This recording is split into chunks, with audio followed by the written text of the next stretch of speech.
Zara Yaad Karo Bhagwan. This was the song which was sung by Lata Mangeshkar ji and was written by Kavi Pradeep as a tribute to the soldiers for 1962 Indo-China War. Jai Hind everyone, myself Shoaib Garg, and today I am here to speak on the topic India and China relations. The relationship between these two countries is not only geographical, but it also shares the cultural and the traditional values, like the relationship between Bodhidharma martial arts and the Shaolin Kung Fu, the relationship between the Buddhist councils, the knowledge of Buddhism, the knowledge of meditation. In the early 1950s, Nehru ji gave the slogan of Hindi Chini Bhai Bhai. But in 1962, China backstabbed us.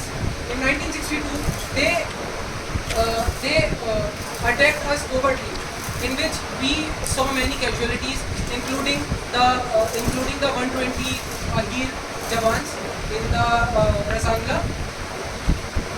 After that, after the 1962 Indo-China War, we have seen that in 2017 there was Doklam issue. In 2020 there was Galwan Valley attack, in which we lost 40 Jawans. So the question arises, is there any chance that in the future we will see the war between these two countries? Yes. And the most important thing is the warfare of the China is totally depends upon the cyber security.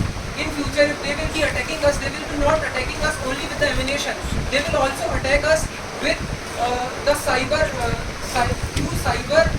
security or through AI. And the main reason behind the attack is us only, because we are contributing in making them the major exporters. As we all know that they are the major exporters and we are the major importers.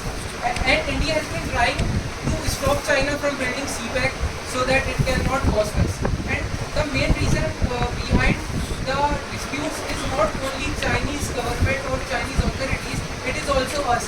That we as a youth, we are investing in the Chinese made products. It's our responsibility to at least contribute 1% to Make in India products, which was an initiative by the current government to boost Indian economy. Now I would like to conclude this topic by saying that this is our country, this is not only the responsibility of the soldiers or the authorities or the government, it is also responsibility of us. As in India, the main thing is that we should more concerned about the internal factors of this, our security. Our late CDS General Bipin Singh Rawat sir has also said that we should be ready for 2 and a 5 front. So which is consist of 0.5 front, which is the internal security. So as a youth, I would like to encourage you all guys that we should start investing in Make in India products, and we should support our authorities by sacrificing many things. Thank you.